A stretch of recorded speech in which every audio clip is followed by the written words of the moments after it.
Travis Folsom, construction supervisor for the Exis Labs facility.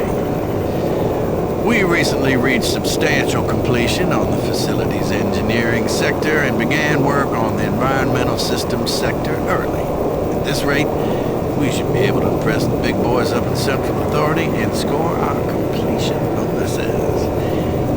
Last week I reviewed the construction documents and found another item where we can cut costs. My glass subcontractor mentioned the Moxum pressure seals for the exterior windows can be replaced with much cheaper mix-up seals. I submitted the alternative material selection to the base architect for review. On our Tuesday progress meeting, he argued the mix-up seals aren't up to spec. He complained that those seals are inferior and could cause air leaks or glass blowout. What the hell's he know? Pencil neck draftsman thinks he's designing a fancy hotel. Hey, guess what? I was building shit before he was born. Anyway, I managed to get the mix-up seals ordered. I bypassed the architect and talked directly to corporate. I shoved in savings and that sealed the deal. We'll be installing the exterior windows in environmental in a week and he will never know the difference. I'm so convinced the glass and seals will hold up that I'm gonna take a rocket launcher, test it on those windows if need be. That'll show the stupid architect. Folsom out!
Bernice Tooley, Operations Coordinator stationed in Exis Labs.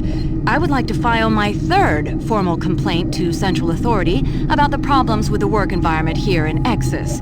It has become increasingly difficult to be productive while construction is going on throughout the facility. The construction workers are rude, lack common courtesies, and are overtly sexist. They use our office space as an unauthorized shortcut and track dirt and debris as a result. In addition to their mess, they insist on drilling and hammering during our core staff hours. Some of them have repeatedly made inappropriate comments that clearly fall under sexual harassment. When I approached the construction supervisor to remedy the situation, he told me in no uncertain terms to mind my own business. Actually, his exact words were, "Don't worry your pretty little head about it." We are already on edge with the unexplained events occurring around the facility, and to add this insult to our tight schedule is too much to bear. If I cannot persuade Central Authority to take this complaint seriously, I'd like to remind them of Section 20, Paragraph 9 of UAC's Facility Regulations Code. It clearly states our employee rights, and we do not need this nonsense. I suggest you reprimand the individuals responsible and take adequate measures to ensure it doesn't happen again. Do not make me log additional complaints. Bernice Tooley, signing off. I hope this thing is working. Something is happening here, and no one knows what's going on. The power is going crazy. We can't communicate with Central Administration, and I've heard something like screams. I don't know. It was so disturbing. Okay, my assistant left me, and I'm all alone here. Okay, I'm gonna try to get the network working, but the systems are acting just crazy. I don't know what to do. I think what was that? Oh my God. No!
Excellent.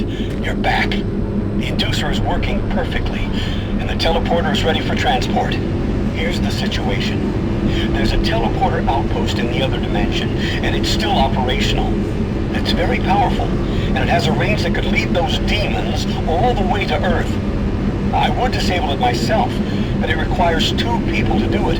One person at the outpost to initiate the teleporter, and another person here to transmit a power surge to destroy it.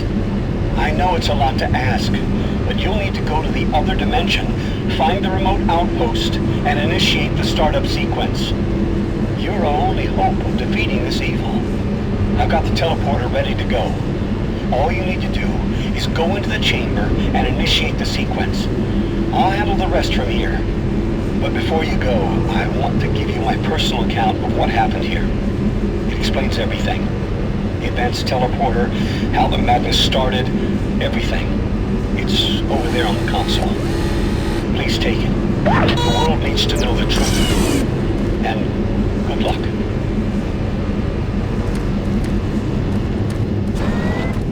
Decontamination process started.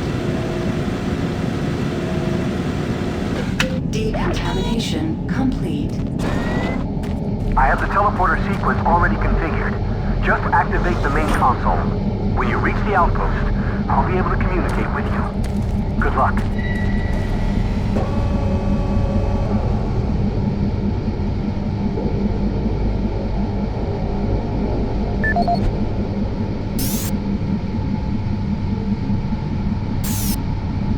My name is Dr. Richard Myers, and I'm a research specialist stationed in Exis Labs. I don't know who'll be hearing this, but I wanted to alert someone of the disaster at Mars City. What has been unleashed across this base is an unimaginable evil, and we only have a slight chance of stopping it. The research I participated in was the next step in teleportation. To give context to my research, back in 2115, UAC researchers discovered an ancient Martian civilization. At the Erebus Dig Site, they found a Martian teleportation device.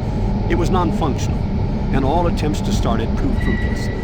It took many years, but the researchers managed to learn enough from the device and other wall carvings to reverse engineer it. The first prototype teleporter, codenamed Project Mercury, was built in Delta Labs and became operational in 2139. This teleporter was only capable of short distance travel and limited quantities of matter transference. It could only teleport a single test subject, small animals and chimps usually, across a room. Once testing intensified and technical data increased, we were able to fabricate more powerful teleporters. In Delta Labs Sector 3, Project Gemini managed to increase teleportation across greater distances. In addition to the increased range, we found we could begin transporting human-sized subjects. It was during this stage we began to see the effects of opening up these portals to that strange dimension. Our scientific curiosity overruled the obvious warnings, and under Dr. Malcolm Betruger's direction, we continued experimenting. On Project Apollo, the engineers developed a room-sized teleporter in Delta Lab Sector 4. It was capable of teleporting a small-sized team to destinations on this new dimensional plane. The expedition teams began exploring and setting up small research outposts. We could only teleport small equipment with a Delta 4 teleporter, and this condition frustrated Dr. Betruger. Soon after the success of Project Apollo, plans were drawn and work executed on a new facility, Exis Labs. At Exis Labs, the goal was to create a large teleporter, similar in scale to the one at Erebus. It would be powerful enough to transport large equipment, even dropships, and eventually shorten interstellar travel.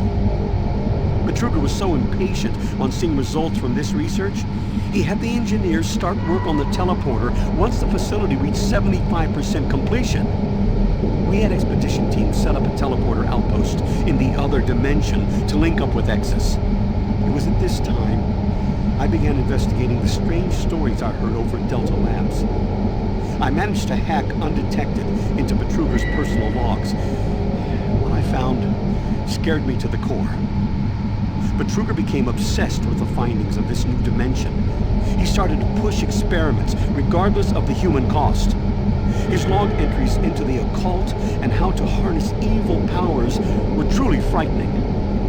The more recent logs detailed how demons, yes, demons, contacted him through his dreams, offering him unimaginable powers. But they demanded he find a way to help them reclaim Earth. It was then I realized that this other dimension was hell itself. By the time I realized his plan, Betruger had started the invasion. Since the Exis teleporter hadn't reached sufficient functionality, I assumed Betruger decided to launch the demon invasion on Mars without it. However, the Hell Outpost teleporter is operationally ready, and it's only a matter of time before Betruger decides to use it. I'm gonna try to reach Chief Engineer Rhodes in the Enpro facility to divert enough power to Exis, and with a little luck, create a big enough power surge to destroy it from here. I can only pray God will forgive me for my part in all this, and help me make things right. Lord, save my soul. Richard Myers, signing off.